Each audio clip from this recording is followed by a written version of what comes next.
Welcome, everyone, and thank you for joining us this early Saturday morning. My name is Pak Hoo Hang, and I am the Chief Program Officer with Vote Run Lead. As many of you already know, Vote Run Lead is a national organization that trains women to run for public office and win.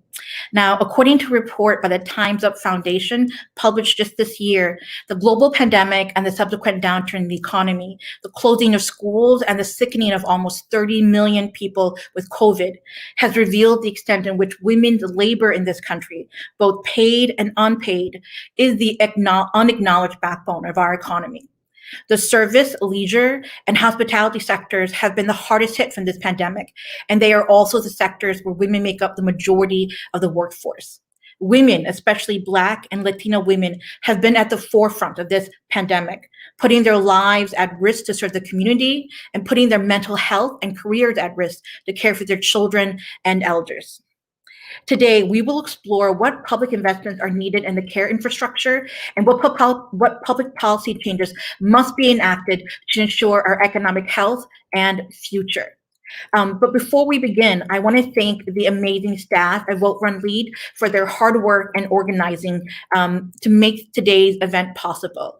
I want to lift up Amanda O'Donnell, Mark Velarde, Nikki Kaufman, Zenaida Mann, Maria Elena Garcia, and our fellows, Alexis Harris, Nora Hassan, Megan Rivera, Jennifer Brown, and Kishori Patel. There is someone, though, that you're probably noticing is not here today, and that is our fierce and fearless leader, Erin Velarde. And the reason for that is because Erin is at this very moment at the hospital birthing the newest member of the Vote Run Lead family. So we want to send Erin and Ezra and Evangeline, their daughter, and their whole family, our love and our best wishes. But as often in life, there is always a good and there is a bad. And today we cannot talk about how to keep women paid, healthy, and safe without acknowledging the horrible tragedy that occurred last Tuesday in Georgia when 8 people were hunted down and killed. We cannot talk about how we can keep women paid, healthy, and safe without acknowledging how these people, 7 of whom were women, died just living life, going to work, doing their job, and taking some time out for themselves. This morning, we honor these people, and I ask that you join me in observing a moment of silence to show respect for those who have died. So we'll start the moment now.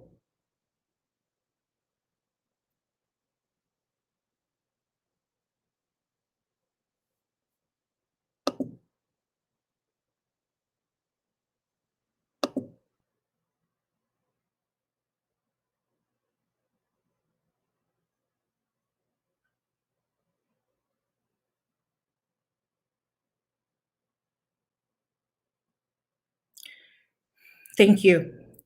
We will carry their memories in our conversation today.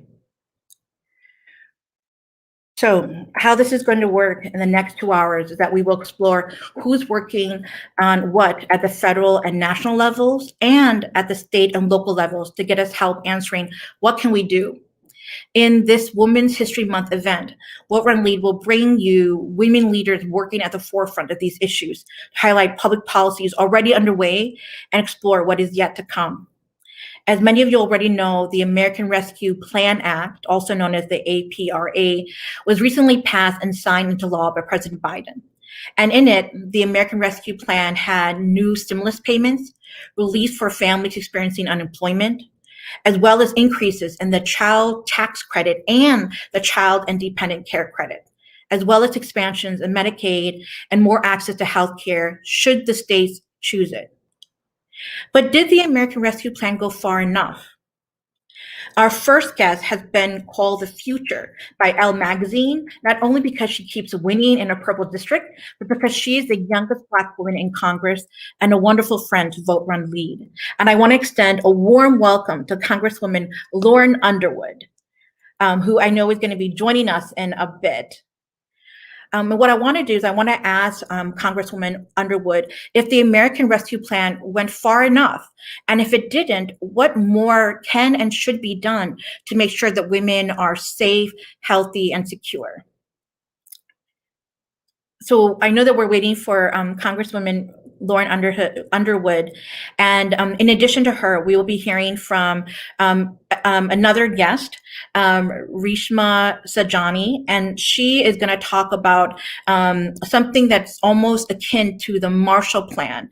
Many of you all know that the Marshall Plan was a bold campaign, a four-year campaign after World War II to support Western Europe, and she's going to talk more about what something like that could do to women and for women in this country. In addition to Congresswoman Lauren Underwood and Rishma, we're also going to hear from one of our longtime collaborators and co-conspirators, State Senator Faith Winters, who's going to be interviewing a panel of women who are doing amazing work at the state and local level. And actually, what we're going to do now is we're going to add Rishma Sajani to our conversation. And I'm so excited to talk to her because I just think this is such a creative and innovative idea to deal with the state of women right now. So let's have Rishma join us.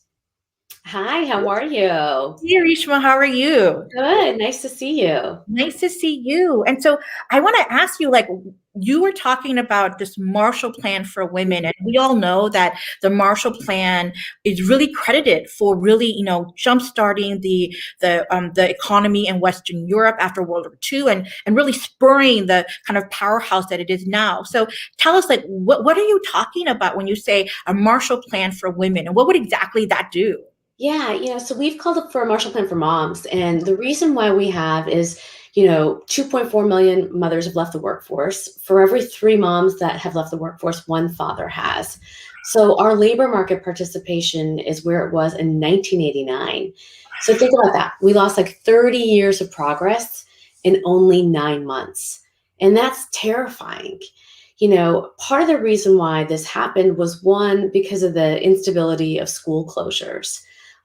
Many of us, when schools were closed or we were asked to Zoom in our kids at 9 o'clock, 10 o'clock, and 11 o'clock, right, we had to reduce our hours or not take that promotion or go on food stamps or move in with our parents.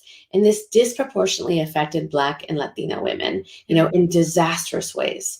The second reason why you've seen this tremendous labor loss is that many women are in jobs like retail, healthcare, education, jobs that were just rocked by COVID-19, and many of these jobs that are not coming back. Right. I found myself at the beginning of COVID with a newborn baby, a 5-year-old, and running a global women and girls nonprofit.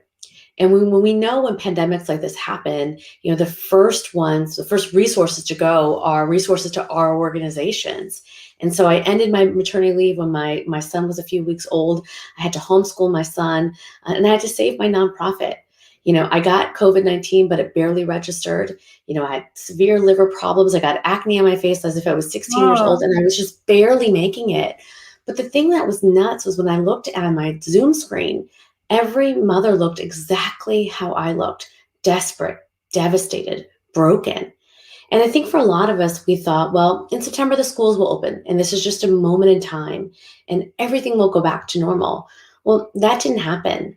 And I think so many of us found, ourselves on the breaking point. Right. And I kept thinking, like, where's the plan, right? Someone's thinking about us, like, where is the plan? And there was no plan. And as the CEO of Girls Who Code, half the girls I serve are under the poverty line. And I saw what was happening to their mothers. I saw what was happening to their educational future. The thing that we don't talk about, that because of remote schooling, so many girls have been asked to be the caretakers of their siblings because their mothers don't have childcare, or their employers are not flexible with them, in terms of their new added obligations. And this has caused them to not log on to school. And so again, we're losing this entire generation of progress that we've made, especially for Black and brown girls. And so I came up with this idea of a Marshall Plan for moms, a 360 plan to get us back to work, to center mothers at the center of recovery. But listen, when you lift mothers up, you lift everybody up. Right. So that includes, payments to mothers, cash in their hands. All of our situations are not the same. And so we need money to determine what we need, whether it's to pay the mortgage, whether it's to pay for childcare, whether it's to pay for food. We also got to pass paid sick leave and affordable childcare. Yeah. And finally, we have to retrain these mothers. 70% of low-income families are run by single mothers. 80% of Black moms, are the single breadwinner of their homes. So when they lose their jobs, the entire family suffers. Right. So I'm hearing you say, Rishma, that it's about direct payments. It's also about paid sick leave, but it's also focusing on sectors where women, especially women of color, make up that workforce. Is that right? Absolutely. That's Absolutely.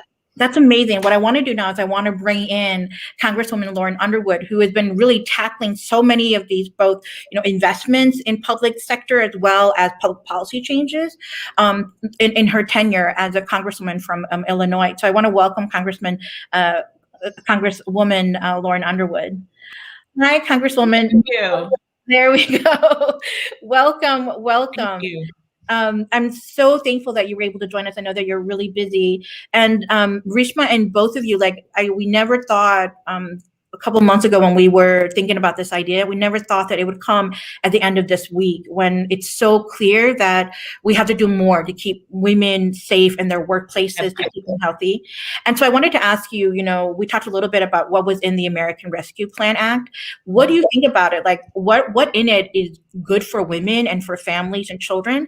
But do you think it went enough? And I want to ask you that, Rishma, too. Do you think that went enough? And if it didn't, what more can be done? So the American Rescue Plan is really designed to put a direct infusion into our economy and to help families and help our communities crush this virus. It is not designed to solve all of our problems. It's not the magic wand that is waved. But what it did was it put cash in the hands of most families in this country. I've been going around my community in the last 2 days. I just got back from Washington yesterday. Stores are packed. Mm-hmm. Right? People are out and about, and not in a way that's, going to give you pandemic paranoia, but in a way that says people have a little bit of resources right now, and they've been trying to, need to purchase something or fix something, right? And so they have resources to do those things. I think that that's positive. We had a huge infusion of resources to support our childcare industry, which had just been devastated.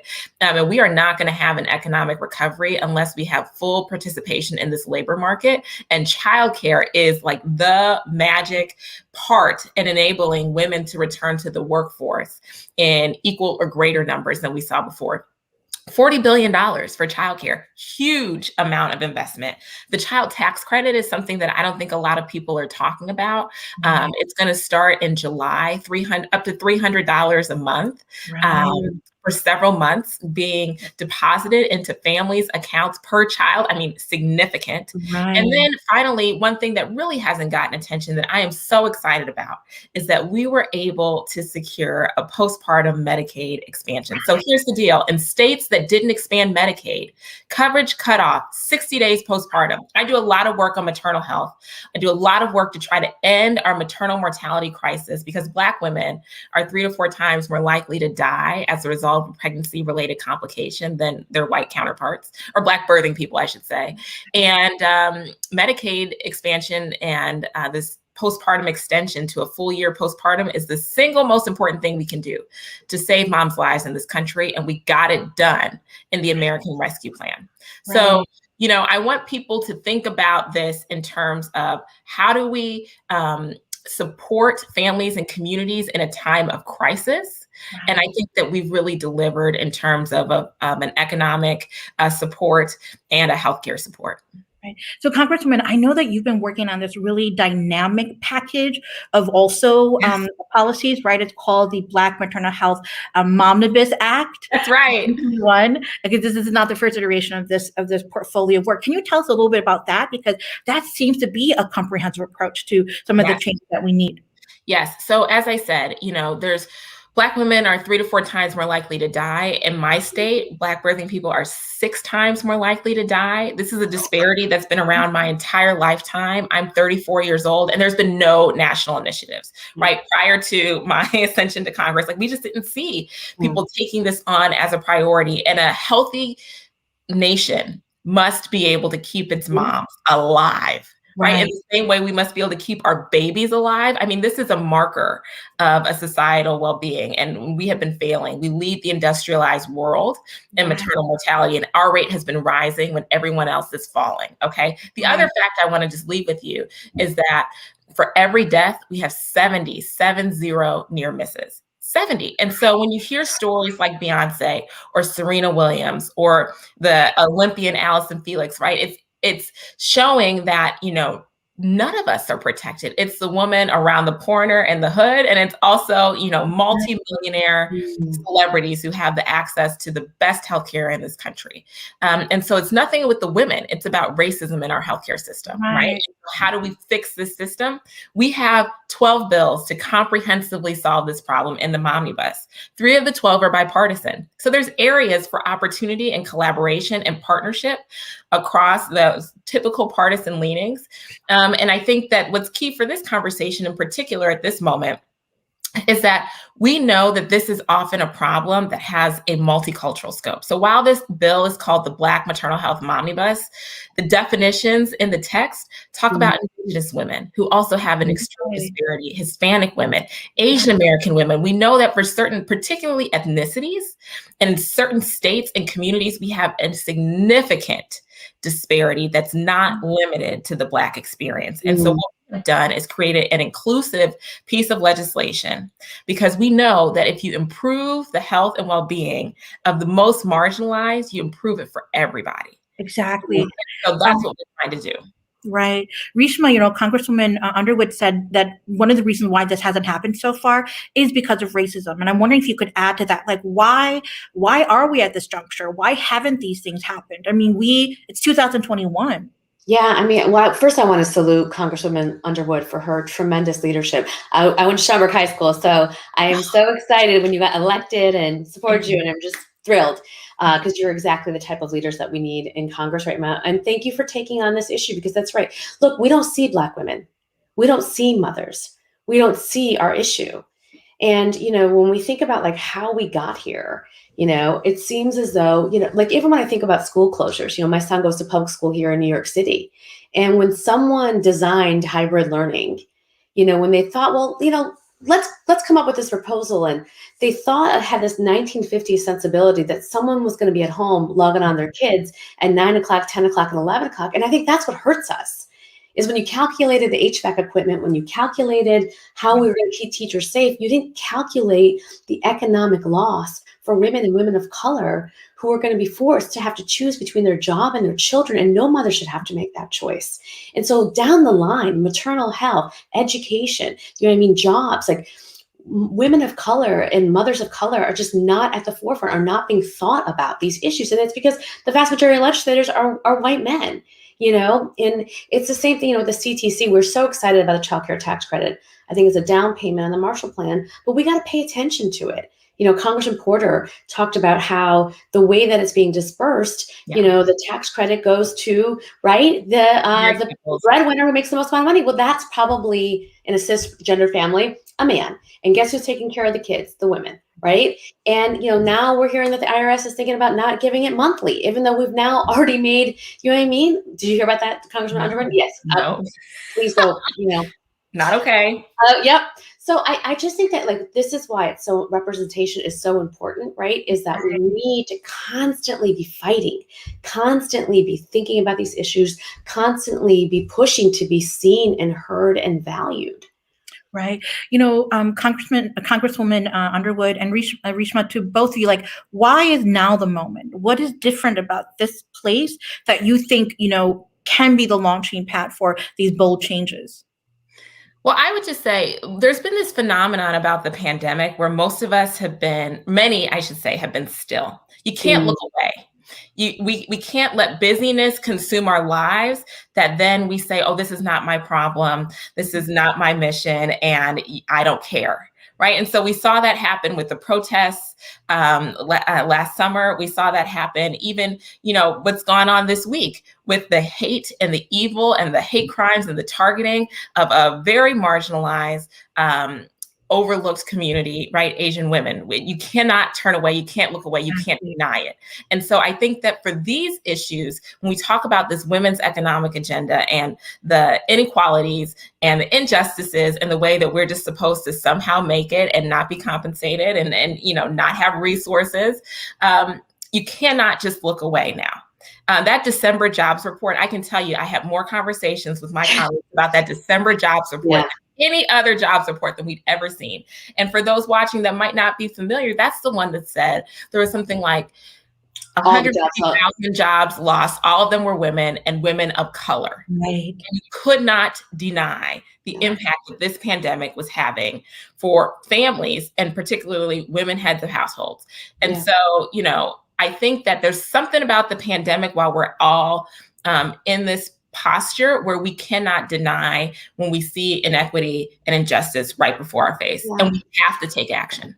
It's so powerful that you say that. I also think it's about our conditioned silence. On the point about moms, I think we've just been conditioned to be martyrs, to just take it and to say please and thank you and to not complain. And as an Asian American woman, I was sitting there last night in my bed and I could not sleep. And I was thinking about all the times, I grew up in Schaumburg, Illinois in the 80s. And we were one of the few first Indian families in our neighborhood. And I remember, I probably faced my first hate crime when I was 6 years old. And I remember when our house would periodically get spray painted, "Go back to your own country." And I remember sitting there with my father, and he would just quietly take out that Clorox and just wipe it off. Never said anything, never called the police, never said anything to me, because he had deep love for this country. And I think for so many Asian Americans, we have faced, you, right? I'm sure we have so many stories. So and it didn't stop when I was in middle school or high school. It extended until when I, ran for office a few years ago. And I just think that we just took it and took it and took it and just suffered in silence. And you're right. There is something about this moment in this pandemic that I don't know, for me, I'll say as a mom, I'll say it as an Asian American woman, that I won't be silenced anymore. And I think we have to tell our stories, no matter how painful that they are. Yeah. I was listening to some of the analysis of what happened in Atlanta, right? And one of the analysis that really struck with me was this idea that this killer, in order for him to come into his purpose, he needed to eradicate his temptation.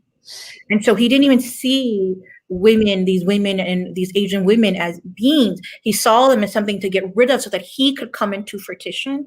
And how often, the root of that is white supremacy, right? It's like misogyny, that the two are so entwined. And this makes me think of what you were saying, Congresswoman, about how racism is the underpinning of that. And what makes racism so insidious is that you don't always see it, right? You don't, sometimes the implicitness of it is what is the most dangerous.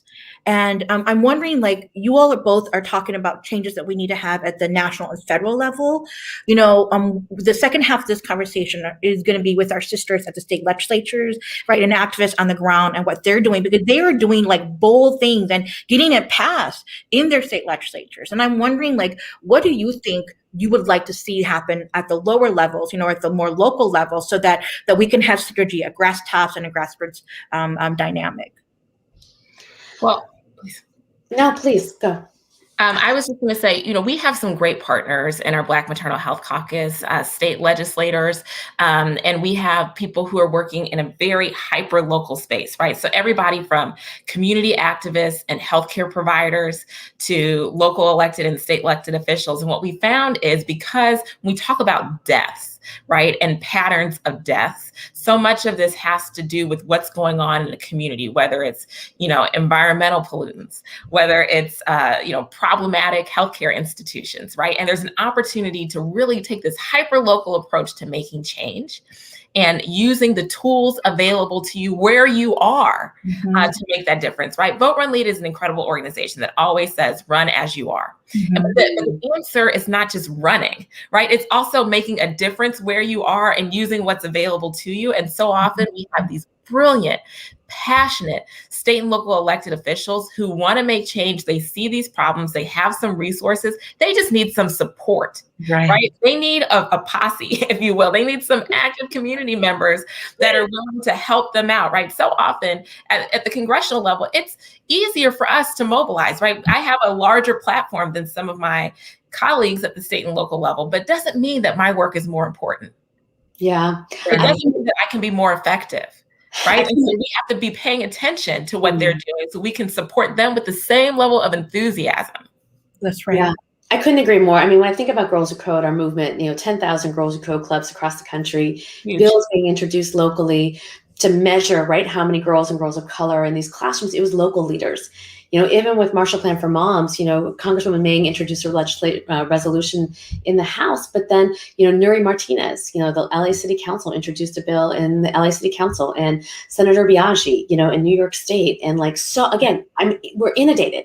And what was awesome was Congresswoman Mang provided a framework and did it first. And then you could pass it on to the states and localities. And I think they're working with moms on the ground to pay attention to this issue. So we know that this is, it gets done everywhere, right? And especially in this moment, if we're going to fight for our voice, we have to fight everywhere. I love what both of you guys are saying, because it sounds like representation matters, right? I keep thinking about how I think it was in Nevada, it wasn't until there was a female majority of the state legislature that the prior legislatures didn't add breast cancer into the portfolio of what their insurance would cover.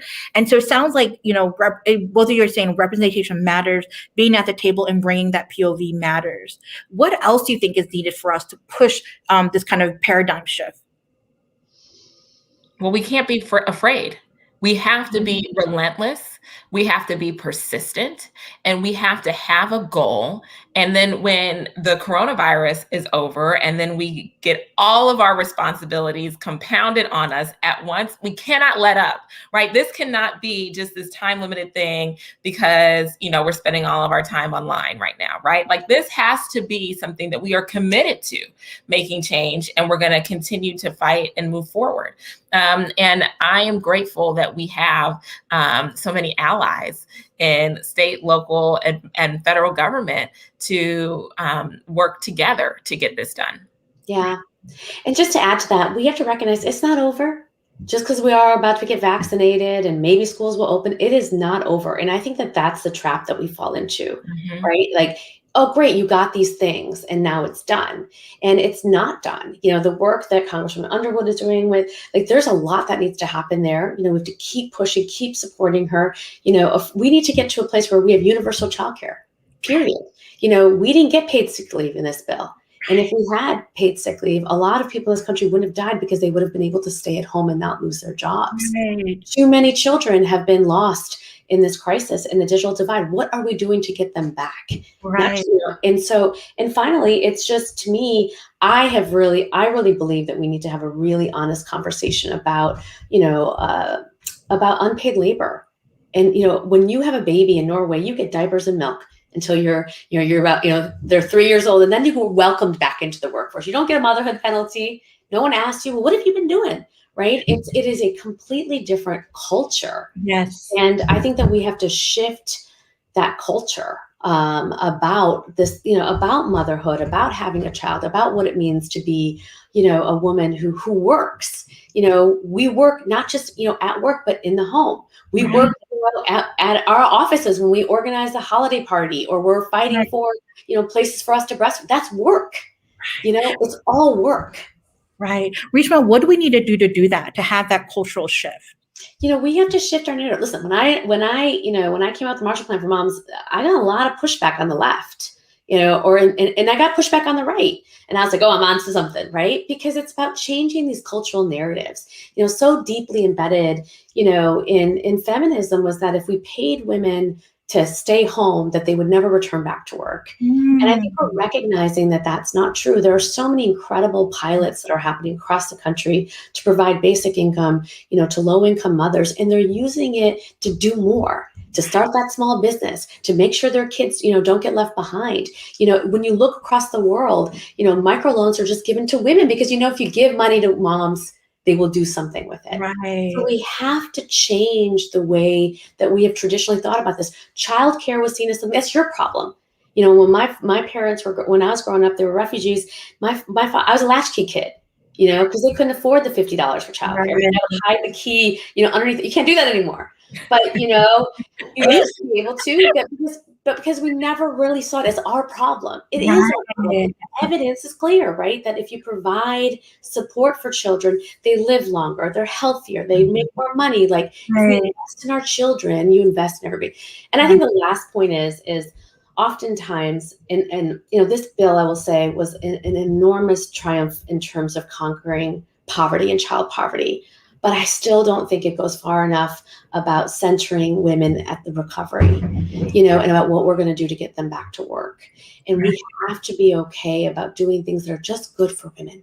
Right. Not just for children, but for moms, you know. And there's so many women who have, it's not just children who have suffered, but, you know, mothers who, you know, were taking on that nursing degree while they were Uber driving, you know, and had to like quit both of those things to stay home and take care of their kids, you know, living in their, Lauren, I know, you know, all these stories. And we need to share those stories because it's not just about the kids. It's about the moms. Congresswoman, I was wondering if you could talk a little bit about the sick paid leave, because Reshma brought it up. And, you know, we know that there's been some success on the local level and the state level. What do you think are the prospects of that passing nationally? Yes. So I want everybody to take a look at a bill called the Family Act. So this goes beyond just paid sick leave. It goes beyond paid medical leave. And it's really just establishing a paid leave program for all workers. So it's not gender-based. It's not parental-based. It's not required that you have a child. It could be elder care. It could be adoption. It could be an extended illness. And so what we found with FMLA is only about, well, certainly less than half of all American workers really were qualifying. And everybody thought they were the only one that had been carved out, when really, again, systemic problem. And so this is our systems level solution. We have a lot of support in the House. We need more. We need more. And so this is an opportunity for you to reach out to your legislators, Republican or Democrat. You know why? Because it's an issue that impacts every worker, every family. And so we've seen with the pandemic how important it is for workers and families to have these resources in the event of an unanticipated challenge. COVID-19 has been one big unanticipated challenge. We as a nation were not ready. We weren't ready. We weren't ready on the healthcare side. We weren't ready on the economic side, and our communities were not ready. And so this is an opportunity. To Reshma's point just a little bit earlier, she was talking about like why this happens. And I just want to remind people, with the American Rescue Plan, there was only one group of people that were willing to vote for it. And that's one. And I am not here to campaign for anybody, but I am here to say we cannot let folks off the hook who are willing to let blind partisan loyalty deny their communities of resources. Hear, hear. In a time of an unprecedented crisis. And we are going to have to continue to make these kinds of investments and continue to encourage our lawmakers to step up and deliver for us. And that cannot just be a burden that one group of people, Democrats, are willing to take on. Congressman Underwood, so how do we fire up the Republican moms, right, on this? Because they are fired up. They are. So we just got to keep telling them that what happened. Keep telling, at least in my community, you know, I represent a very mixed community in terms of partisan leaning.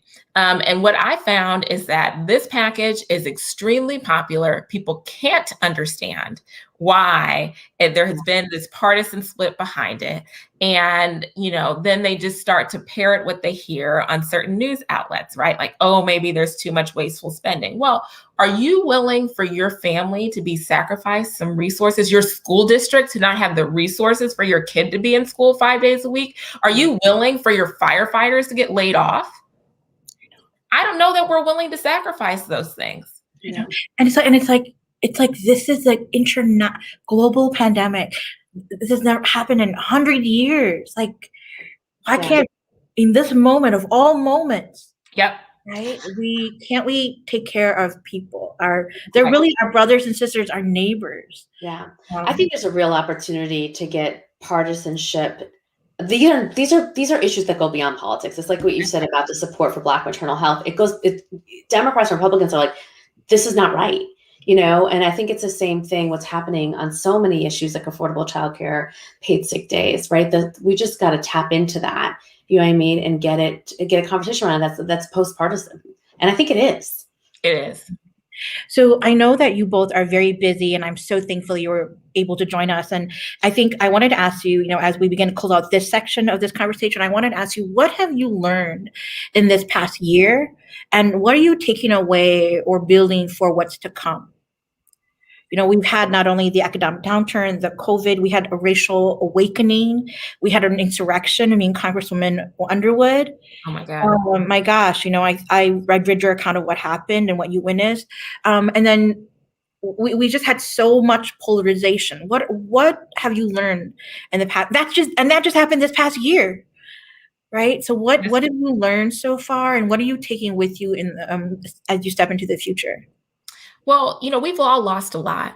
The death notices, emails I get about people in my network who have died have not stopped, right? I know for the Black community, these COVID deaths have just been just accelerating, quite frankly. And we've lost a lot of opportunities. We've lost some of us have lost a sense of our identity. But I think that we've also gained a lot during the pandemic. And I want us to focus on what we've gained, whether it's time with family, whether it's identifying a new creative pursuit, whether it's an idea that you had time to not only spark, but nurture and pursue.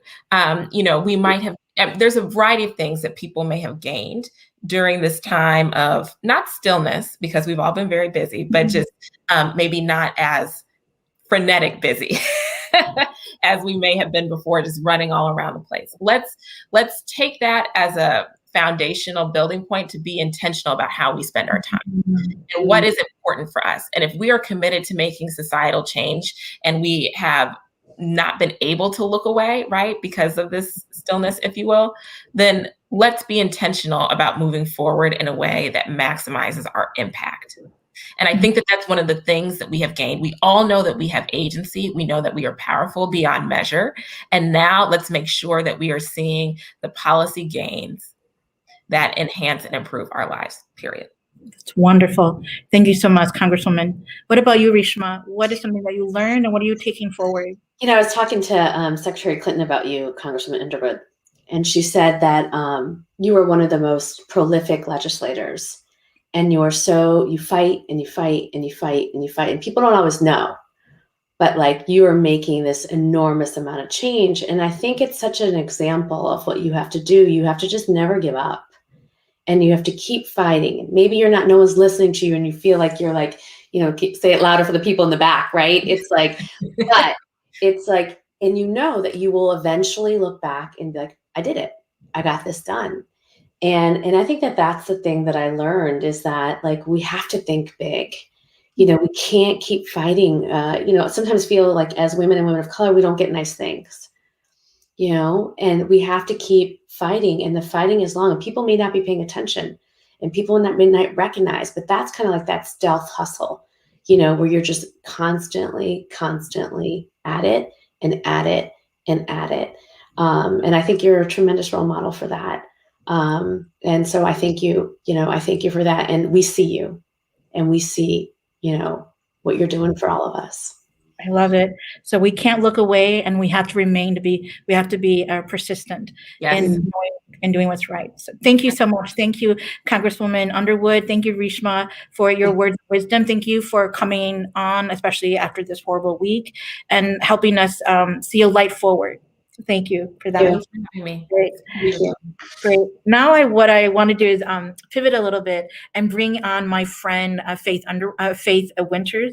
Before I said that, Faith is a state senator from Colorado. She's been a long time supporter, collaborator, co-conspirator with Vote Run Leave. She does all of our national trainings, and she's just our sister in crime. And she's also been one of the main reasons why paid family leave was passed as a ballot measure in Colorado last year during the past election cycle. And I want to bring Faith on to talk a little bit more about what that means and what happened in that campaign, and use that as a framework to begin to talk about what is happening all across the country in state legislatures around policies and investments in the care infrastructure and in policies that really can lift up women and children and families. And so I'm hoping that Faith can join us. Hey, Faith. Hi. Welcome. Thank you for joining us this morning. So good to see you. That was such an uplifting conversation you just had. Weren't they amazing? So amazing. I know that later on in this conversation, you're going to be talking with some really dynamic women and diving into like what they're doing at the local and state level. But I wanted to talk to you because I know that you have had an amazing journey this past year trying to get paid family leave or paid sick leave passed in Colorado. And I'm wondering if you could talk to us a little bit about that, because Congresswoman Underwood was talking about how there are some challenges on the national level or the federal level with that. Tell us about what happened last year in Colorado and how were you all able to get that passed? Yeah, absolutely. So I worked on paid family leave for 6 years before we got it passed, and I think that's a really important part of the story because we do big things. That's what women do, right? We take on big, hard problems, and you sometimes don't get what you want right away. And so I ran this legislation 5 different times. It failed 5 different times. But every single time I considered it losing forward, right? So every time I ran this legislation, we built a bigger coalition. We found more people to tell their stories because it's truly stories that start changing hearts and minds. We got more media attention. We, figured out what our opposition was saying and figured out the best way to counteract that. And ultimately, we weren't able to do it through the legislature because there was 211 lobbyists in Colorado that were fighting this, right? So we have 100 legislators and 211 lobbyists were against this policy, but we knew it was incredibly popular outside the building. It was just a common sense policy.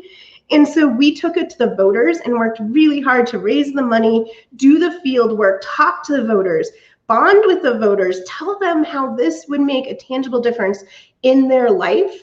And we won by 58% when we went to the ballot, which was incredible. And so starting in 2023, we'll collect the premiums, but in 2024, every single worker will have access to this benefit. And one of the things that helped us in Colorado, because we did lose, is actually each time we ran it, we made the policy more inclusive. And so by the time we went to the ballot, there's no carve out. So one of the reasons people don't use FMLA is it's only for companies 50 and larger. Right. And half of the workers in Colorado work for companies that are smaller than 50 employees. Right. So they didn't have any access to FMLA. There's no carve out. So no matter who you work for, if you are a sole proprietor, you can take part of this.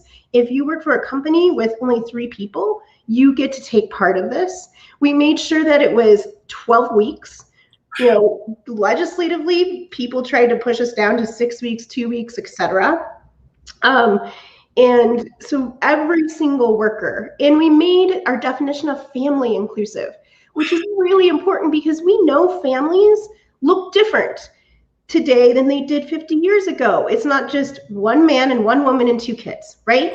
And a lot of times we have our chosen family of who we need to care for and give care to, and we're allowing this benefit that you can take care of your chosen family that you rely on. And so it's a very inclusive benefit. And we are the 9th state to add this benefit. And this is why state legislatures are so important, because we are the experimentation part of democracy, right? We try things, we figure out things, and we build national momentum. And I look forward to the day when every single person in America has this benefit, because we are one of only 2 countries in the world that doesn't provide this benefit. Isn't that amazing? And Faith, when I hear you retell the story, right, I'm struck by what you just said about how you had support in the populace, right, but you couldn't get it passed in the state legislature. And I'm wondering, like, because of that disconnect, it makes me wonder, we have to change who makes up the state legislatures. We have to change whose points of views get privileged when they're making laws at the Capitol. And I know at Vote Run Lead, we are focused, laser focused on this. And that's one of the reasons why we're launching our Run 51 campaign, which we're going to be launching it later out this year. But that's why we decided to focus on the state legislature, because that's the arena where not only where so many of these policies are being duked out, but also where women as leaders have shown to be much more collaborative, much more bipartisan, and they're lifting up policies like what you just said. They lift up the whole family, they lift up the whole community.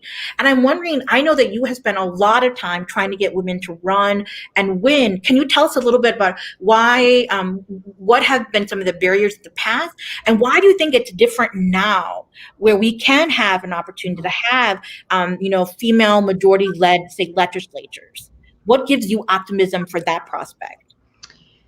I have so much optimism, and it is because more women are running, and we just need women to make the decision to run, which is a very hard decision, right? Because it's scary, and you are putting yourself out there. But when women step up and run, they win. They can raise as much money. They can be as successful, and it truly is my caucus in the Colorado Senate is majority women. And so we have more women in the Democratic caucus. The House in Colorado actually has more women across both aisles. So the House has a majority women just in the House. Right. And you can see that play out every single day in the collaboration and how we work together. And in politics, I think there's the elected officials and the organizations that either see politics as something based out of fear and scarcity, and I see politics as hope and optimism, right? And a lot of the women I work with come to the table with that. There's not scarcity. We actually have enough for everyone, and we can take care of everyone if we come together and work for hope and opportunity. And that's what you get when you elect women, right? Because we're coming to the table, and we are the caregivers of community, right? We are caregivers within our own household, but we're also caregivers of our own community. And we've really seen that during the pandemic, right? Is I was taking care of my kids who were remote learning. I was taking care of my husband who was worried about his job, right? I was taking care of my fellow lawmakers, but I was also caring for community, right? Helping people get on unemployment. Later today, I'm going to go help at a pop-up vaccine clinic in a low-income community. And so we are the caregivers, but that also means we know people's hopes and dreams and their pain points, and that uniquely positions us to help solve problems. You know, Faith, what you just said is so powerful, because I feel like even if you weren't the state senator, you would be doing this already, right? This is like, we can't not help ourselves, or we can't not do it. And it makes me think about how, like at VRL, we are we mean it when we say run as you are, because so many women, they're doing all the things that you just said, but they feel like I need to get a PhD first, or when my kids graduated from college, then I'll be ready to run. That we just don't feel like we're enough. And then there's the truth. And as we're talking about these public policies, and then there's also the real reality that women continue to do a disproportionate amount of housework, of child rearing, of all the kind of family activities that really can hinder running for public office. I mean, if you want to run for public office, you have to do direct voter contact. That means you have to be at the doors, not necessarily taking care of your kids or making dinner. And so it's like, we are enough, but there are still structural kind of cultural barriers that are preventing women from running. And then you said, once there's enough of us, then we can really make these policy shifts. Why do you think this moment is optimistic in terms of more women running? Do you think that, as women are seeing more women run, that's like creating kind of a ripple effect? Or what do you think is going on? I think a couple things are going on. One, it is really hard to be what you can't see, right? And with our Vice President Harris, that was a major breakthrough where we are seeing women in leadership in a way this country's never seen. And so then you're more likely to see yourself there. I also think because our country has been in crisis for a year, we want something different. We saw things that were broken and not working, and this pandemic really shone a light and exacerbated the inequalities within our system. And all over the world, after a country goes through crisis, you see a spike in women's leadership. So after genocide, women get elected, right? And we have gone through a lot of pain this last year, and people saw what wasn't working, right? Our economy was broken, and we hid it before. And then the pandemic opened it up to where everyone saw it. Our healthcare systems, our support systems, right? And we saw how the pandemic disproportionately impacted women, disproportionately impacted people of color, and we can no longer ignore that. And so people are looking for something different. You know what's different is having the majority of women in elected office. That's different, and that leadership is different. And so part of our healing and coming out of this pandemic, I think, is going to be electing and embracing more women, more people of color, more young folks, more GLBTQ folks, and putting them into leadership positions, because that's how we're going to solve these problems. I just love what you just said. You know, we started this conversation out asking what are the public investments we have to make in the care infrastructure, and what are the public policy changes we have to enact to make sure that we have a strong economy going forward. But implicit is how do we keep women safe, women healthy, women paid, right? Because they are truly the unacknowledged backbone of our economy. And that, like what you said, and like what Congresswoman Lauren Underwood said, like what Rishma said, when you lift up women, you lift up everybody, right? We are like the canaries in the coal mine. And so I want to pivot now and kind of give you the reign, because I know that you're going to be talking with some dynamic women who are doing this work, right? They are passing, just like you, they're passing public policy that makes a difference. They're working in communities to try to lift up women. And I'm really excited about that really dynamic conversation we're going to be having. Yep, absolutely. So I think we have a couple of them already that we can bring on while I step out, so that Faith can lead this next part of this really dynamic conversation. Excellent.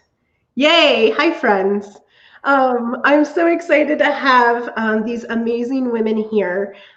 We have Senator Dingra from Washington State that I've worked with on several issues, and then also Representative Escamani from Florida that are here. I just want to take a minute to introduce them, and then we'll go ahead and get some questions answered.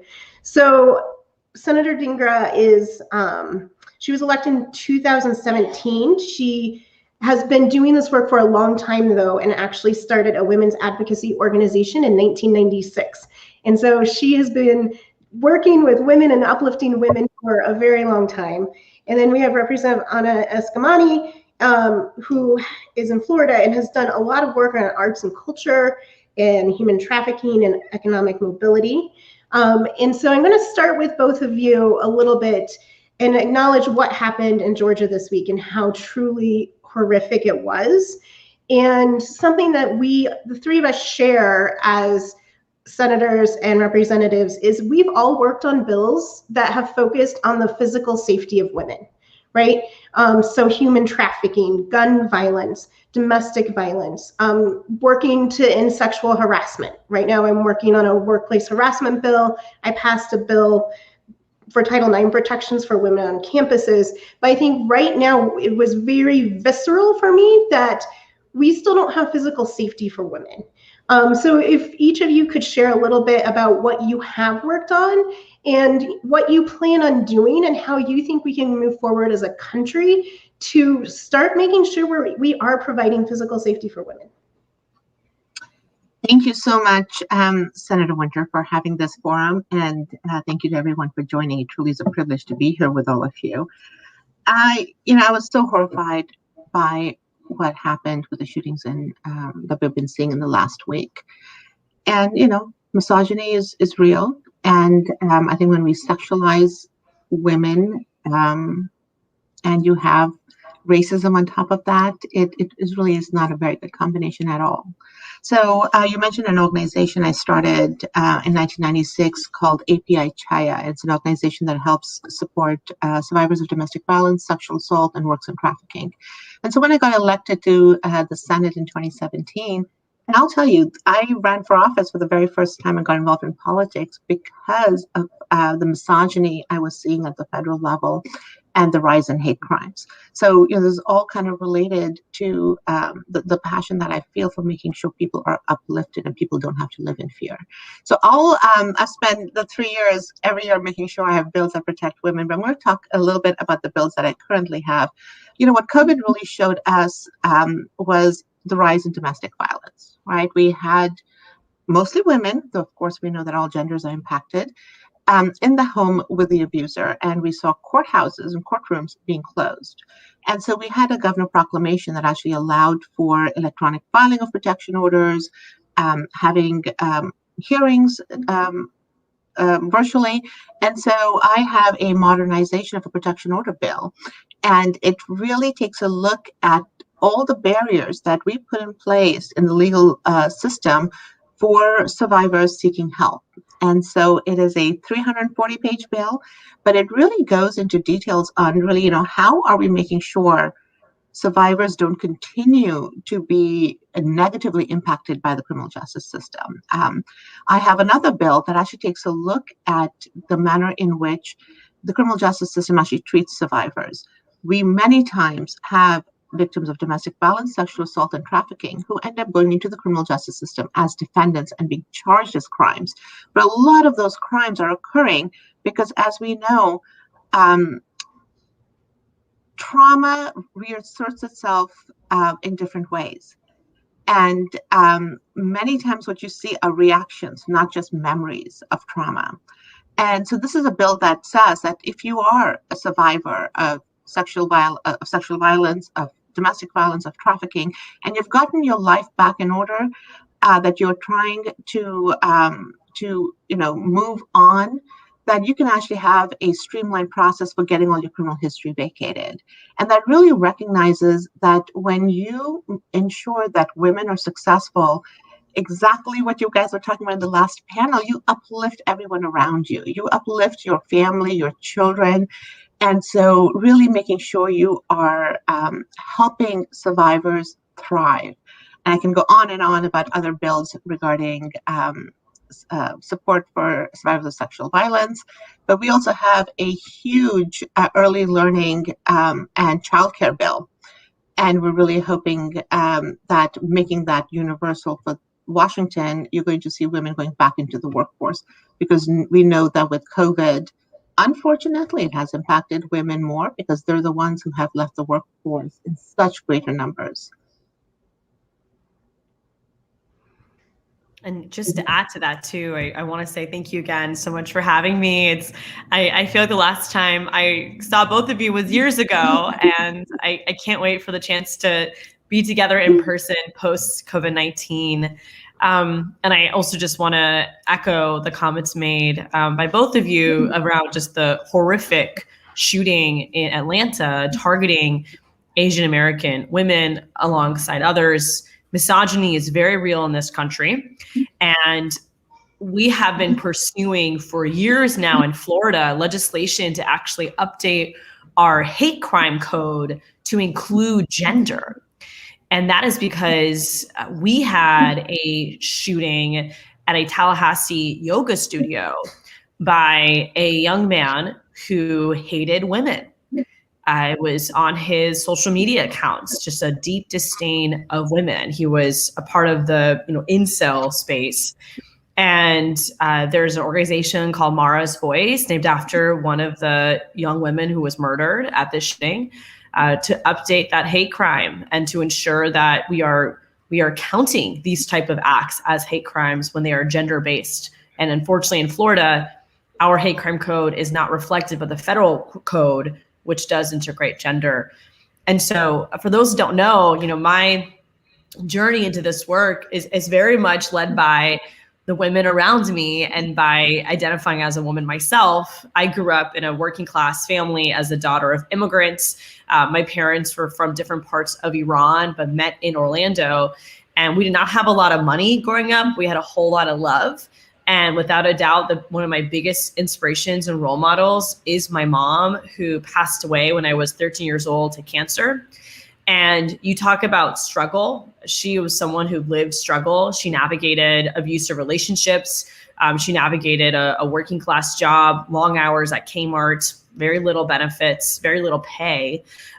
She was the epitome of the second shift for women, folks that work that day job and they have to come home and they're working the second shift as a parent. Just such an incredible woman and a reflection of so many women across this country who work really, really hard, but just can't make it to the next level because of all the systematic barriers around them, which is why we're here today, to talk about how can women who are doing everything right keep their head above water. And to that point, in our case, my mom was diagnosed with cancer when I was about 9-10 years old. And unfortunately, after years of fighting that battle, she didn't make it. And so my twin sister and I had to figure out a lot of stuff on our own, whether it was menstruation to dating to healthy relationships and escaping relationships that were not healthy, all the way to navigating experiences of sexual harassment and assault, and bringing us to where we are today. And I think there's something to be said about just the lack of representation of women in politics over the century. Has built these systems that leave us out and leave us behind. And so having more women, and especially women of color, young people, folks of reproductive age, in these places of power, it does impact the policy that comes out of the process, because then you have voices at the table who are asking, well, how does this impact women and girls? Right. And you also have folks with the experiences in advocacy, like my colleague that has spent decades advocating in the world of domestic violence and violence prevention and survivor rights, to then be in a place to craft that policy. I'll tell one quick story. My legislatures are Republican dominated, so it is a tough place to do this work.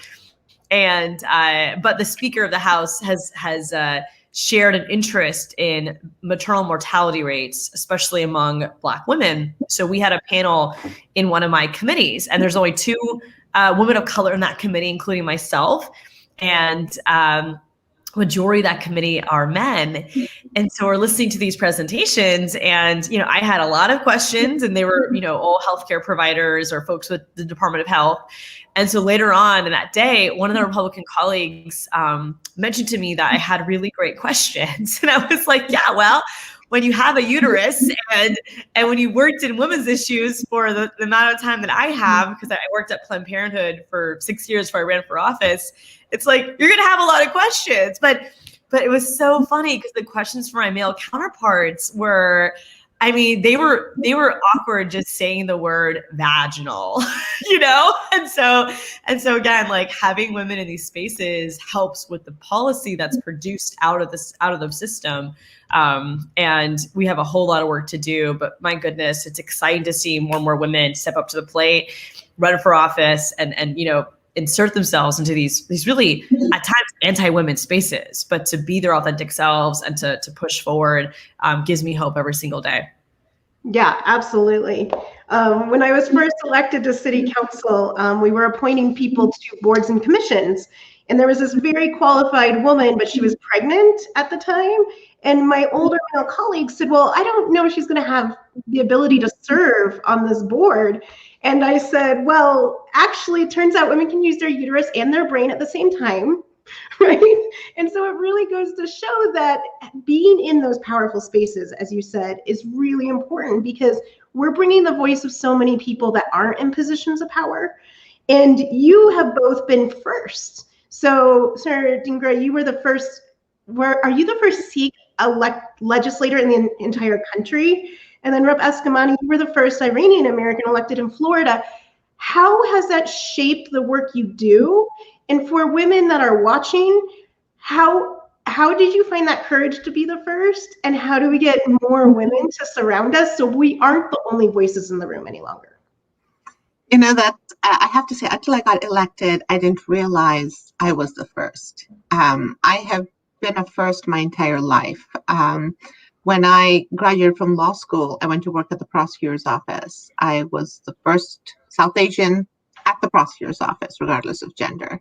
I got involved in criminal justice reform and working with law enforcement and crisis intervention training.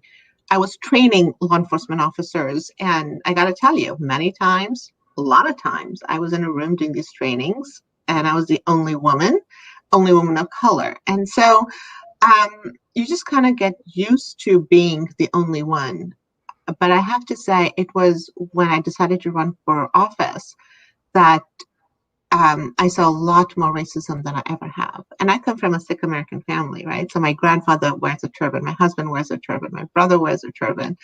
And I never saw myself running for office. I never did. I love doing policy work. I love working on criminal justice reform, on domestic violence issues, mental health issues. And it was our federal election in 2016, where that December, for the very first time, I walked into a Democratic Party meeting. But what led me there was, again, as I mentioned briefly, was the rise in hate crimes we were seeing across our country. I got involved in hate crimes after 9/11 when a Sikh cab taxi driver was assaulted in Seattle. And so I spent a lot of time working on that. And that November, I was invited to the local mosque in our area, and they were having a huge safety forum. We had 6 police chiefs. I was there, and it was this huge auditorium just full of people. And everyone there was asking questions like, can I buy a car? Should I buy a house? Will I be allowed to live in this country? And I just remember sitting there thinking, I never remembered feeling this scared when I was growing up in California. And to see this room of individuals scared to live in America, it just frightened me. And I said, our democracy has to represent each and every one of us. People have to see people that look like them in the halls of power. And so I attended my first Democratic Party meeting in December and announced I was running for office in February. A lot happened between there. A lot of people had to tell me to run. And my reaction, which I now realize is very typical, the first words out of my mouth were, I don't think I'm qualified. And this friend of mine, she literally fell off the chair laughing. And so that kind of started the journey. But it is really important. I cannot tell you how many times I have been stopped at the grocery store, on the streets, with young girls who look like me, telling me that it's an inspiration to see me on TV, to see me out and about. So this is work I realize that we don't do just for ourselves at all. And while we as women wear a lot of different hats, we as women of color represent so many more people. I don't just represent the 45th Legislative District in Washington. I represent women of color in Washington. I represent Sikh Americans in the country. And so it is a huge privilege, but it also is something we have to be mindful of every single day in how we show up. 100%. It's wild how similar I can say my experiences are. I mean, my first moments of understanding racism was after 9/11. And I was in elementary school, so super young. But growing up in Florida, in Orlando, it's a very diverse state. So, prior to that, I was always the only Iranian next to my twin sister in our schools, but most folks assumed we were Latina and just, kind of put us into different boxes because they didn't know where else to put us. And so we really didn't stick out as much. But after 9/11, that very much changed. And, comments made about my physical appearance, comments made about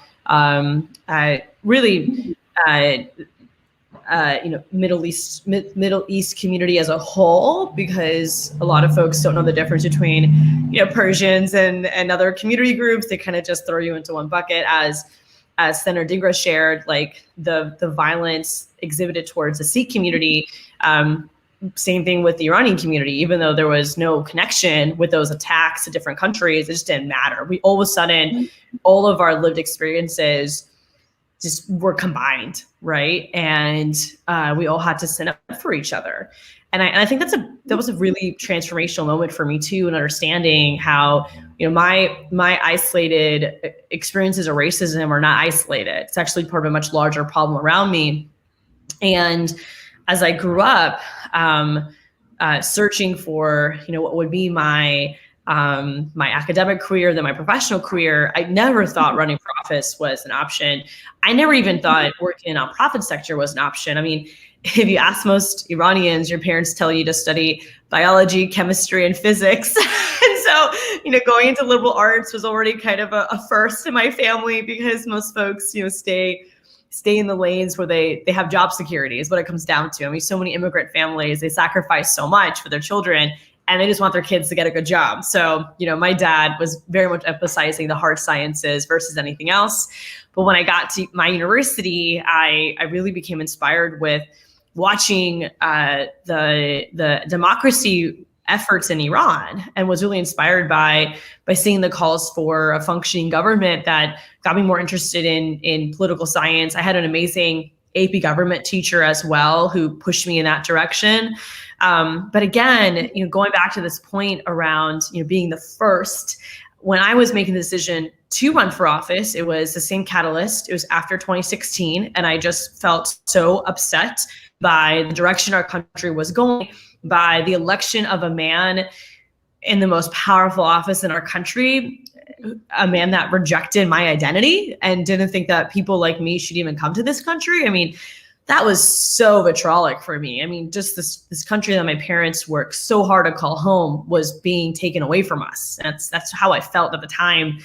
And that very much pushed me to build up the courage to decide to run for office. And it's actually been really interesting, the number of folks that, after learning that I'm Iranian American, share with me their stories of other Iranian Americans in their life. And so whether it was their first boss, their roommate in college, one of their professors, their best friend, like, it's really cool because you start hearing these incredible stories of other Iranian Americans in this person's life. And it kind of elevates that notion of representation matters, because my goal and everything that I do is to very much lead on transformational change, but not just in systems, but also in culture.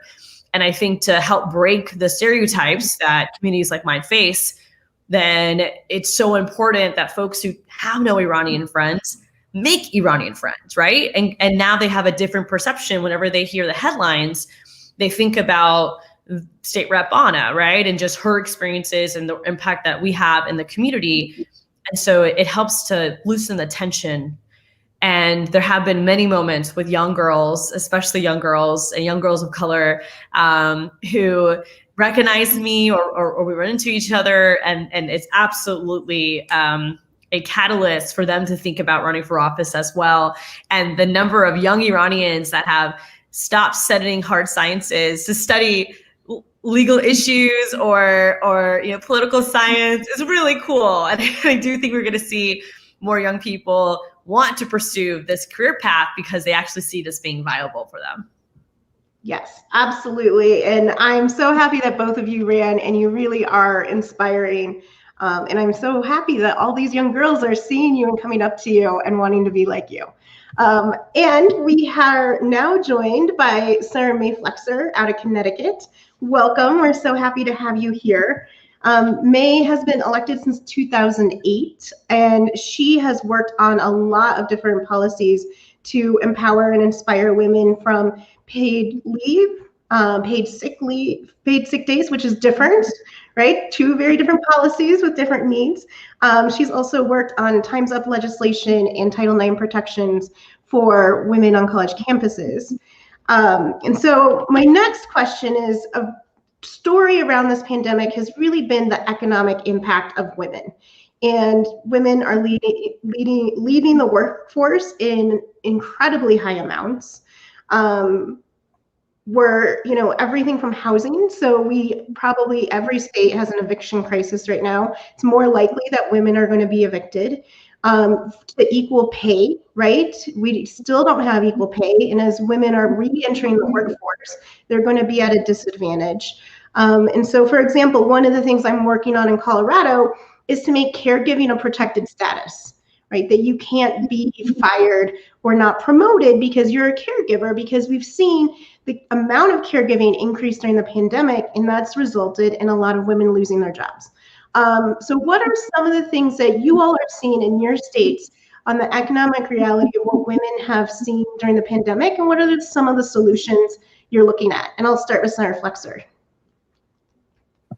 Well, thank you, Senator Winter, and it's an honor to be here with all of you this afternoon and to be a part of this conversation. I have to confess, the title of this gathering, Keeping Our Heads Above Water, is what I feel like I'm literally doing every day, and that's why I was late today, trying to manage 2 jobs and a baby by myself. It's a lot, so I apologize for being late.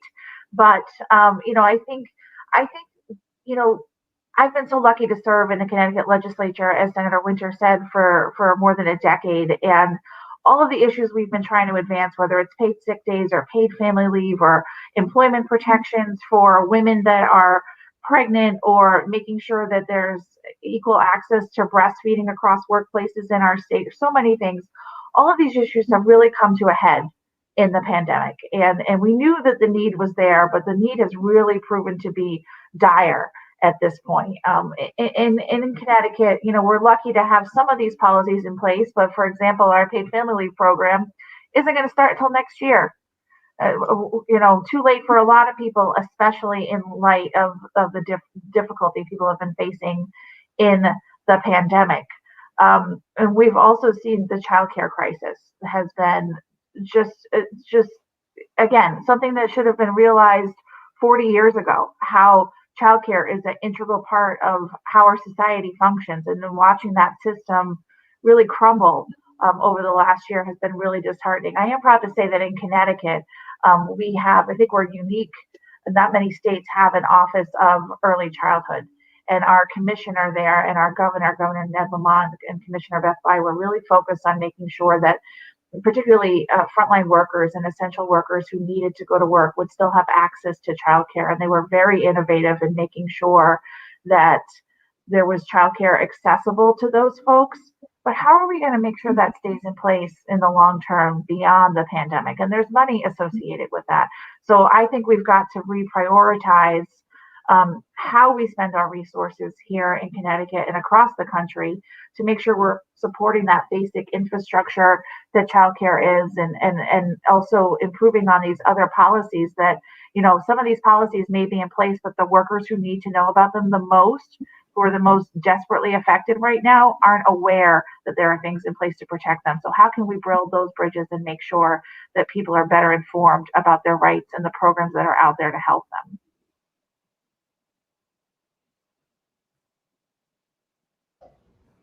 Yes, absolutely. Childcare is, I think, something that's so hard to solve, and it's so expensive. When I had both my children in childcare, we spent more on childcare than our mortgage, and that's not sustainable, right? And that's not what we need. Either Senator Dingra or Rep. Eskamani, what are you working on to make sure that we're propping up the economy and building back an economy that works for women, because it wasn't, and it's definitely been seen that way? And thank you. That is such a critical question. When the pandemic hit, our legislature decided to create a special committee on economic recovery, and I was part of that committee. And so we were meeting regularly and just kind of getting updates on what's going on with the economy. And I gotta say, I was so disappointed to see the record number of women leaving the workforce. I really thought we had come such a long way in that childcare would be a shared responsibility. But when it came time to the pandemic, guess where the burden fell? All over again. And so I really saw this wave of women being unemployment coming in, because we were having these monthly meetings and taking a look at unemployment numbers across the country. And it tells you, women are the primary caregivers.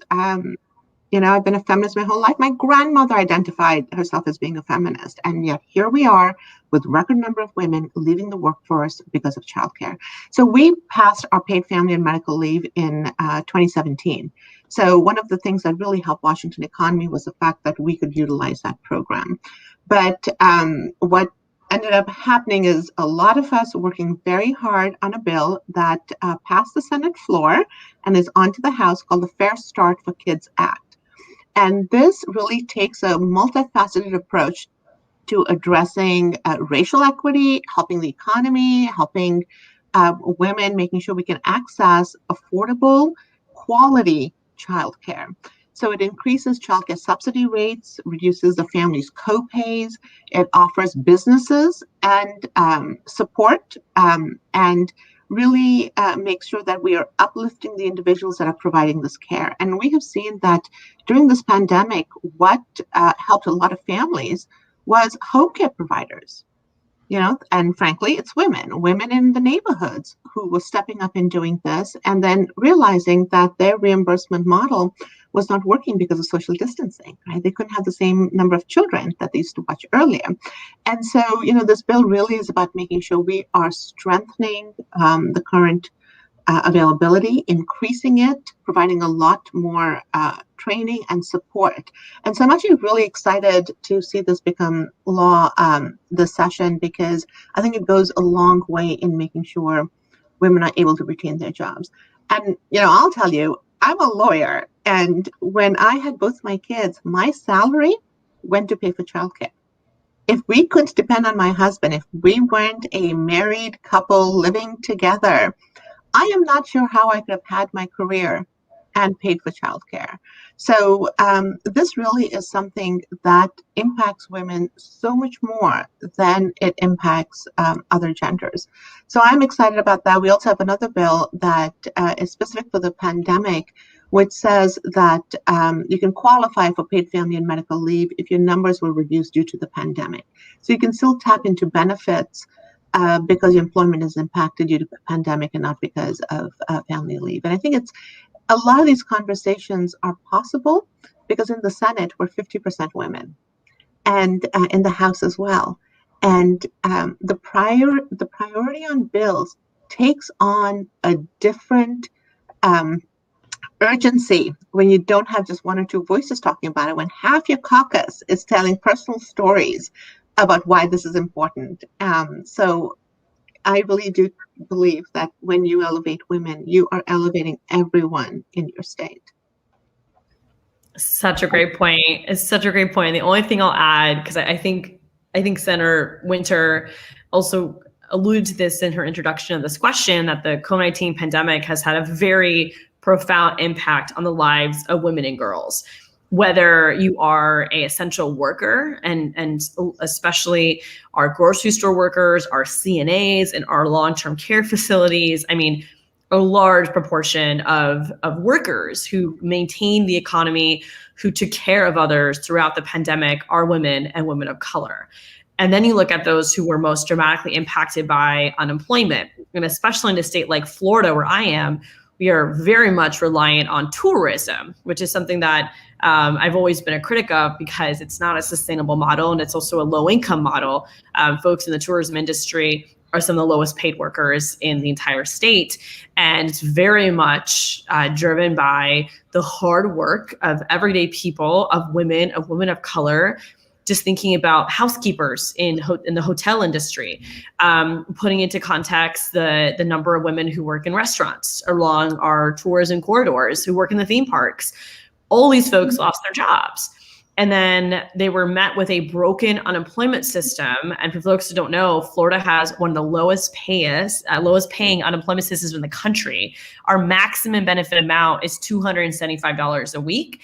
And that's assuming you even get it. The average that folks get is $250. Thank goodness for actions taken by Congress to create a supplemental FPUC payment to help cushion for folks like in my state, where if it wasn't for the federal government, we would have a huge growth of homelessness. And we already are facing an eviction tsunami on top of all of this. And so again, it elevates the question, what are you going to do about it? And we're in Florida's legislative session right now. I have filed an omnibus package to completely revamp and improve the unemployment system. We're also pushing for Florida to accept from the American Rescue Plan the opportunity to expand Medicaid and to specifically expand Medicaid for postpartum care.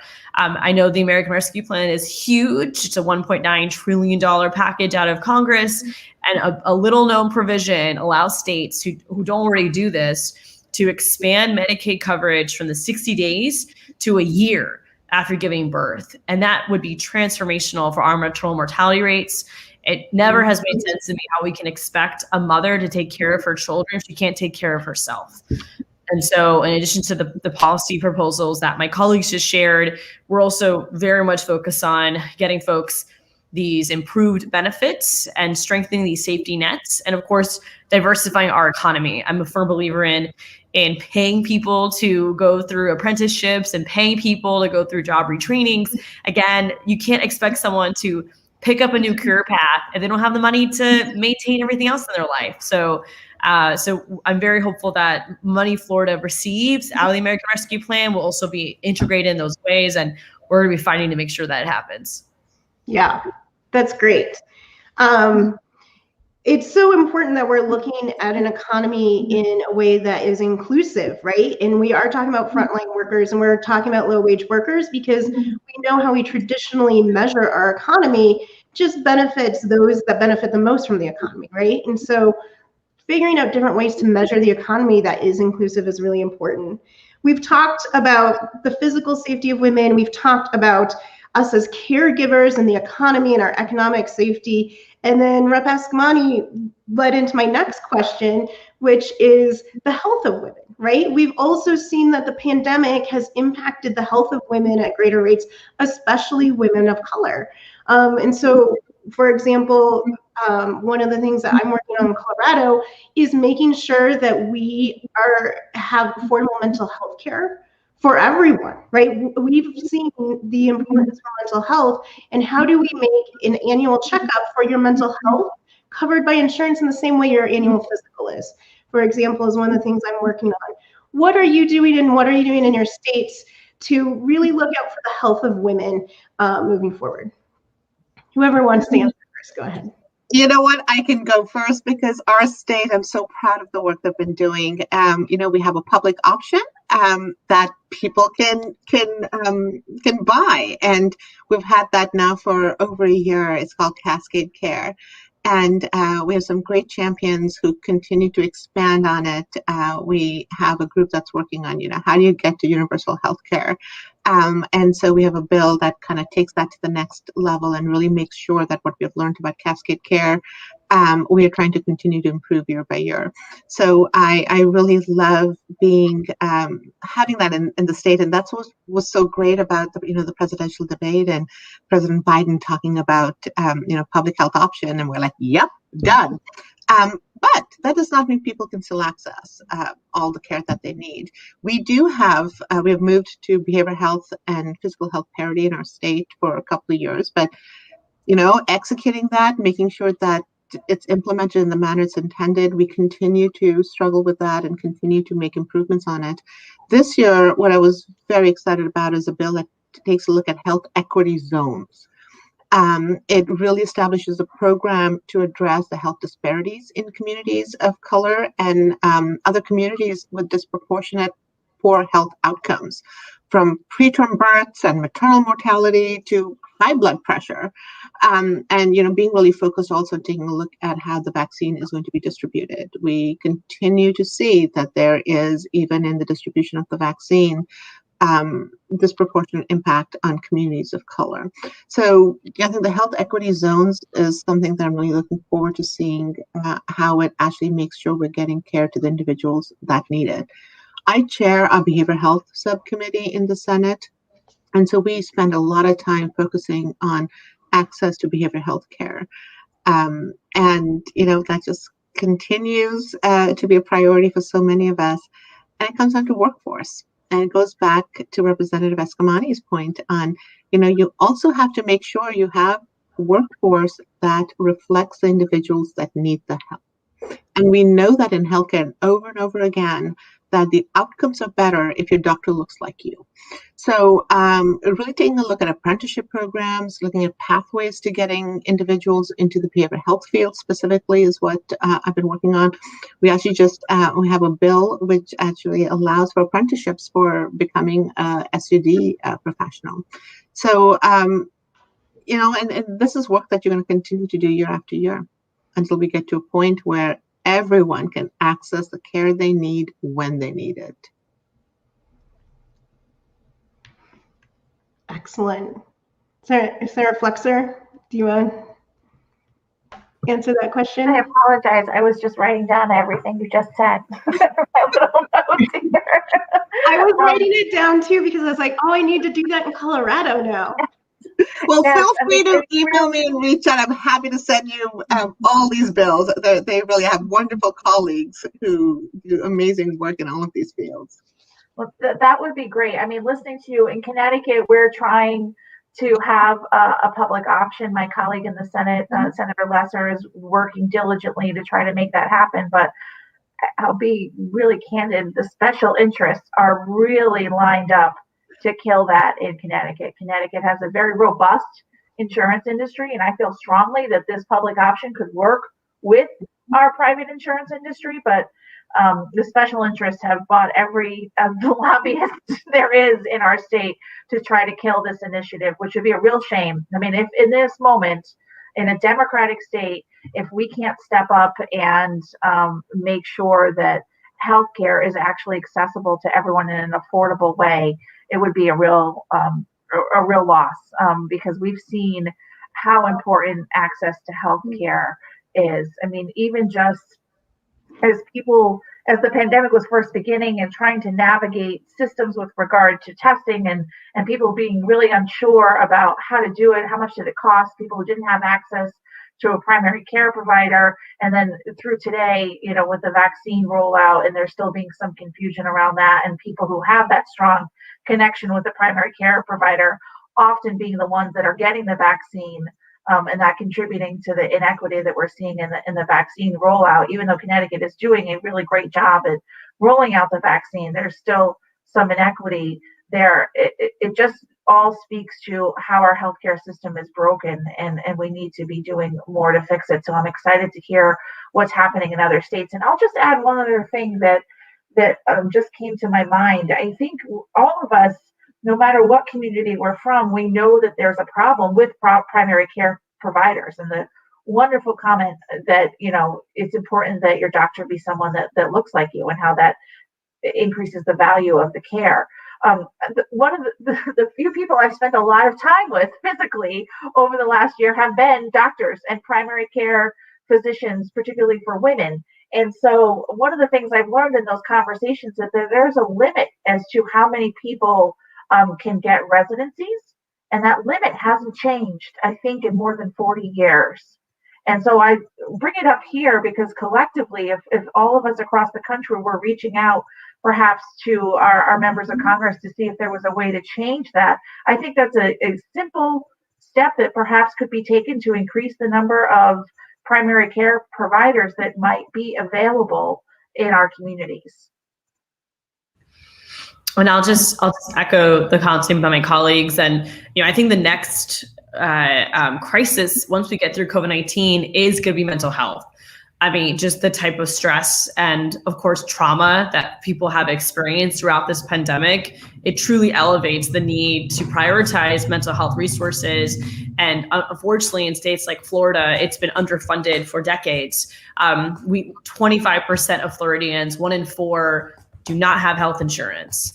And so not only has our state not expanded Medicaid right now, and no one is even willing to entertain the concept of a public option with our Republican majority chambers, we are pushing forward to try to find solutions around increasing access to care, whether it's through telehealth, whether it's through our school systems and making mental health readily available to kids in our schools. We've gotten very creative in just trying to circumvent some of the special interests, and of course, just the this mentality around social safety nets that as if they're bad. I mean, that's been a major struggle for us in Florida. We've seen a bill come to the House floor to put into place Medicaid work requirements, which we all know is bad public policy and could kick off working women off their Medicaid, because so many working moms, they might not work a 40-hour week depending on their childcare situation. So when you put these type of requirements in, which have been deemed unconstitutional in other states, then and without even increasing the threshold to avoid the fiscal cliff, then you are literally kicking women off the only healthcare coverage they have. So a lot of our work in Florida has been defensive. I mentioned earlier that I'm very hopeful that we'll be able to accomplish the expansion of postpartum care, specifically for our moms. But candidly, we have some of the worst health outcomes in the country. And as I am also a policymaker, I've also been doing research with my PhD at UCF, University of Central Florida.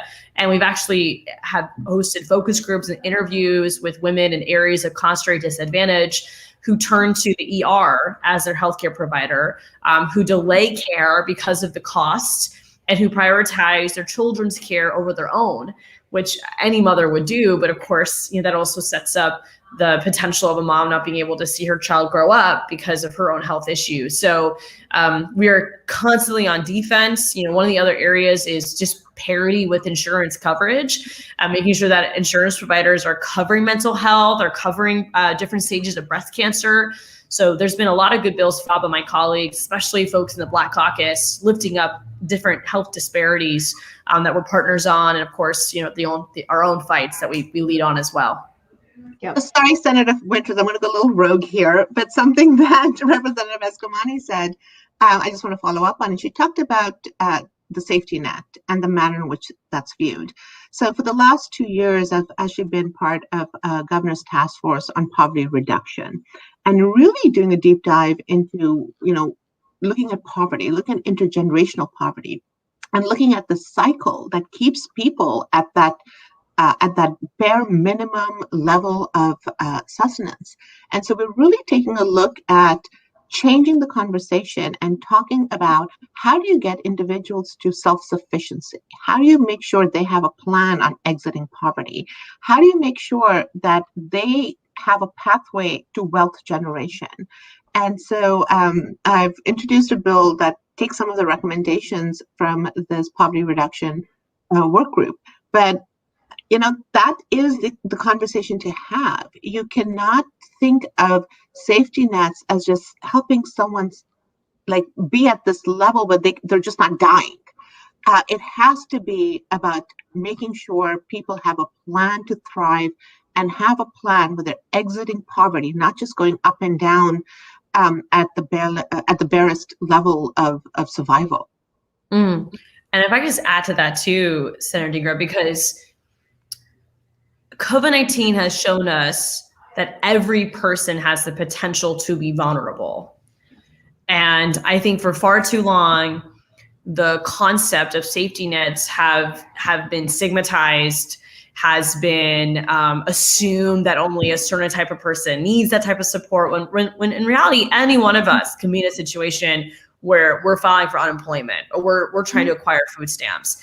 And so I do think, again, when more women and people who have these experiences or work with directly impacted people in their day-to-day, when we're the ones making the decisions, we're also breaking the stigma associated with so many of these essential programs that, to your point, shouldn't just be a Band-Aid, but really should be systematic changes for people. And some of the folks that I've spoken to in some of my academic work, it's really heart-wrenching because they're making a decision between, do I take the promotion and lose my access to reduced childcare, or do I stay in this current status of economic struggle because I can't afford to leave it? And the reason why they're making those decisions is because we're not increasing the cap on some of these programs, because the assumption is that, well, if you make that much money, you don't need it. It's just like, give me a break, And one of the other biggest advancements we've made in Florida, and again, it wasn't the legislature, it was the voters. we have set the increase of our minimum wage to be $15 by 2026. But that's a fight we've tried in legislature for years.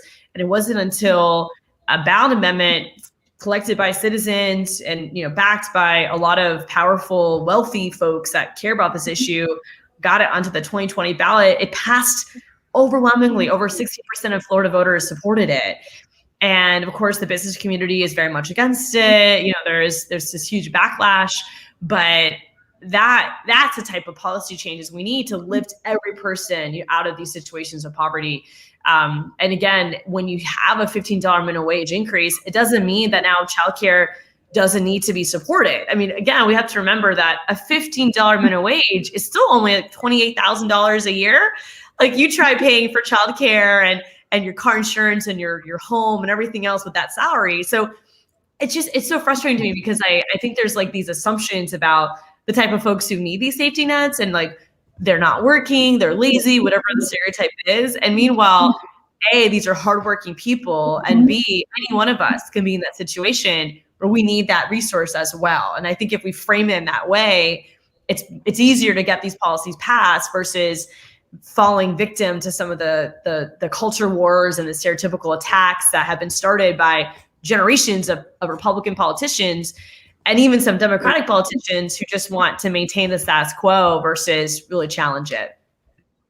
And if I could just jump in, what Representative Eskamani just said, and what Senator Dingra said earlier, it's really important that at the tables where these decisions are being made, that the people who can bring up this perspective, that have had these experiences or are actually listening to the people who have these experiences right now, are at the table. So if you're watching this right now and you agree with what is being discussed, you need to step up and consider being at the table, because it makes a huge difference when there are people sitting around making the decisions about these things are people who either don't have these values or don't care to understand these experiences. We're going to have the status quo where economic disasters like the one we're experiencing right now will continue to persist. Absolutely. And really, that leads into my last question I have for all of you. And you've answered it a little bit, but I'll be a little bit more pointed about it, right? So we talked about having power and being at the table. And that I loved when the senator said, there's a different type of urgency when half your caucus is telling their story and their experience. You know, and you've seen us here just share ideas with each other and share how we can go from state to state and work together. And I think one of my favorite parts of working with other elected women is politics is about power, but I think we more frequently build power for community. And we also know that the power isn't a zero-sum game. My other female senators, when they are successful, I'm successful, community is successful. So what would it look like for you all if there's more women elected in your state? What would change? Everything. I mean, I'm so excited to hear about Washington and what it must be like to have a 50% female caucus. We've been working on that. We got close a couple of years ago, but then a couple of senators took other positions. It would change so much if you know, the people making these decisions, if we had more women running and more women serving in the legislature. I really just think it would change everything. And then I think that perspective of what has changed in Washington, perhaps that's why you have a public option. Mm-hmm.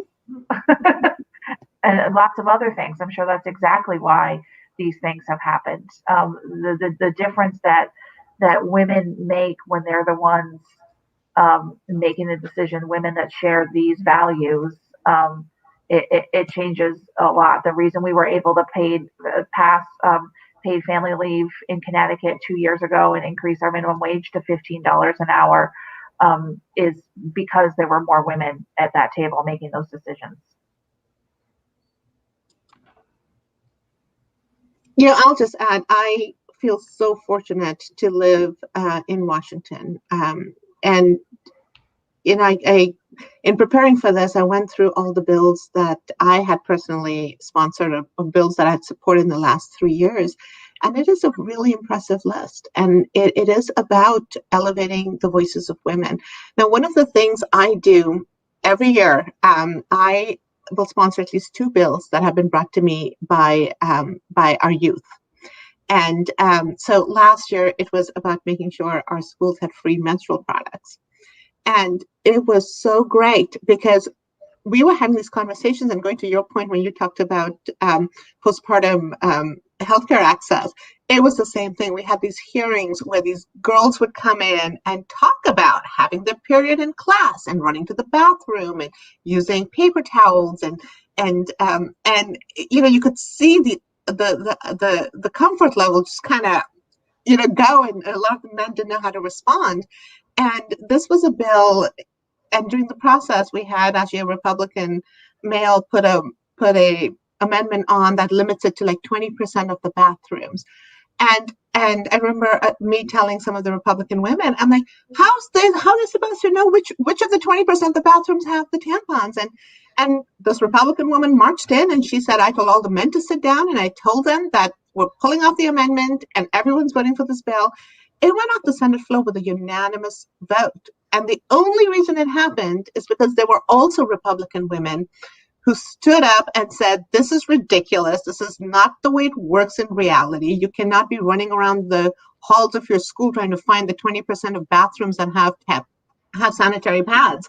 And so, it is a different conversation when women are elevated. I will say my office did get creative, and we did put a little tampon with googly eyes and pipe cleaners and decorate and put them on all the senators, only the Democrats' desk, for a reminder as to why this bill was important. And I still had a couple of male colleagues who have children say, oh, is this candy? I'm like, no, it's a tampon. But you have to normalize the human body. You have to normalize menstruation and understand that. And you cannot have fun like this if you don't have women in the Senate who are trying to normalize the human body. Yes, absolutely. I ran the bill to get menstrual products for our women in prisons and jails. And I'm getting ready next week to introduce the school one. And so we throw tampons all over as well and make a lot of people uncomfortable, but we do need to normalize it. So I love all of this. And actually, one of the bills that the Dignity Coalition here in Florida helped to lead, which is a coalition of formerly incarcerated women, was to make official menstruation items being readily available within our prisons here in Florida. And this year, there are efforts by coalition partners to also get menstruation items within our schools readily available. So it's awesome to hear some synergy amongst states around some of these issues. And again, it's very much reflective of more women in office. And I got a little cheeky during Orlando Pride, where we got condoms printed that have my face on them, and it says, stay safe with Rep. Escamani. And my district is home to Pulse Nightclub. My district is home to the LGBTQ Center of Central Florida. So we take a lot of pride in being prideful about our inclusivity towards different groups of people, and in particular, normalizing sex ed, normalizing the importance of understanding your body and of consent. I mean, these are not supposed to be awkward topics. And I think for many women, when we're in that position, it's like, yeah, I mean, I've had that conversation with my girlfriends or with my children, or my mom had that conversation with me. Like, it's very blunt. And actually, one of my colleagues is carrying, she's a Republican woman, a freshman lawmaker. She's a mom. And she's carrying this bill that's big on tech transparency.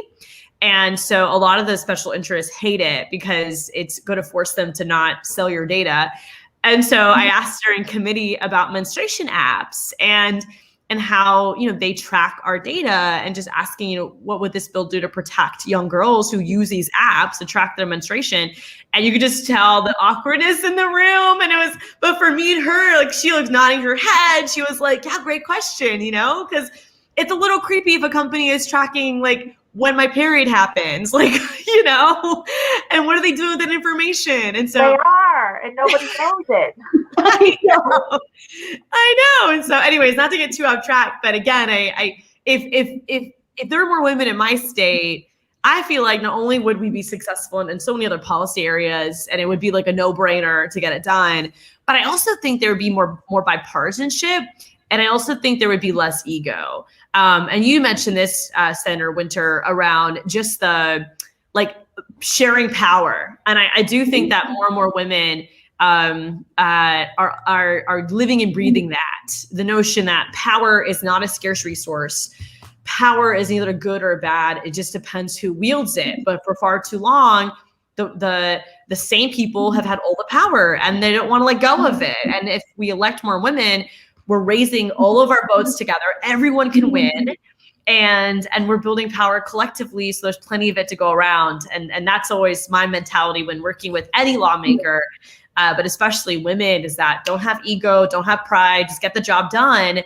And we will all succeed as a result of that. Yeah, thank you so much. And I am so honored to be in power and share power with all of you. I love sharing ideas with you. Sometimes being elected can be lonely, and knowing that you women are out there in the world and experiencing the same thing and doing the work and building power just makes me happy. So thank you so much for joining us today, keeping our heads above water. I know we can keep doing that and keep making a difference. So thank you so much for being here. Thank you. Thank you. And with that, I'd love for Paku to join me again to wrap up.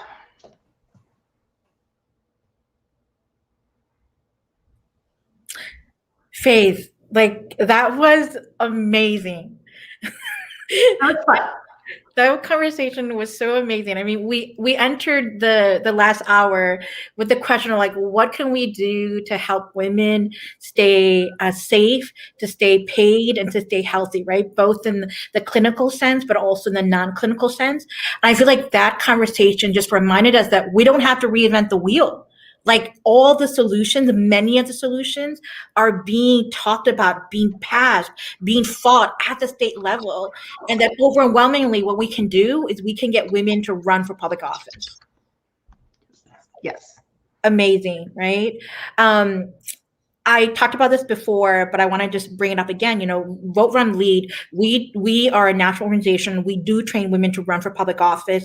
We've had amazing success, and we want to keep doing this work. We want to continue to focus forward and make sure that we get the democracy that we all deserve. And one of the ways that we can do that, and for all the folks that are watching us right now, or maybe later on, you're going to click on our video clips, is to nominate someone to run for public office, right? For yourself, maybe to step up and say, declare, I want to run for public office. I believe that I'm enough, that I can make a difference. And I want to alert folks to go to our website. It's www.voterunlead.org/run_51. There is a page there where you can click on, where you can nominate someone to run. You know, there's a woman in your neighborhood, maybe in your own family, maybe it's your mom, maybe it's your daughter, maybe it's an auntie. I have a lot of aunties that are doing amazing work. And you could be like, I think you would be amazing at the state legislature. I think you would be amazing in public office. Like, let's encourage the people around us to run for public office. Maybe you are one of those women who are doing this work. You know, Faith, you talked about it. We are the caregivers in our community already. Maybe you're doing this work already. And if you were in a position that had access to decision-making power, you can make even more things happen. Nominate yourself, go to this website and sign up, and let's start this revolution. Faith, what is something that you took from that conversation? Well, I took a bunch of policy ideas from other states that I want to do in Colorado, right? And that just shows the power of collaboration, the power of listening to each other, right? And it gave me hope that this has been a really hard year, but one of the silver linings is that women are stepping up, women are leading, women are getting elected, and the future is going to be much better. Right. I'm thinking about, as we conclude and close out this It's an amazing conversation. I'm thinking about how horrible this week has been and how what Congresswoman Lauren Underwood said, now that we see, we can't unsee, right? And so what do we do with that? We have to move forward intentionally, and we have to do it with purpose and be persistent. And we carry all the women that can't be here. We carry all of them with us into this, this brighter tomorrow. So Faith, I just want to thank you so much for moderating that last half of the conversation. That was amazing. I want to thank again Congresswoman Lauren Underwood. I want to thank Rishma Sajani. I want to thank Senators May Flexer and Senator Minka Dingra and State Representative Ana Escamani for sharing their amazing wisdom with us today. And I want to thank all of you for joining us and for finding hopefully solace in what we've been talking about. And I hope that you'll take some of the things that we have been talking about. And just like what Faith said, I hope that you'll be planting these wonderful policy seeds in your own community. So thank you again, Faith. This was really healing for me, especially after this week. Thanks, everyone.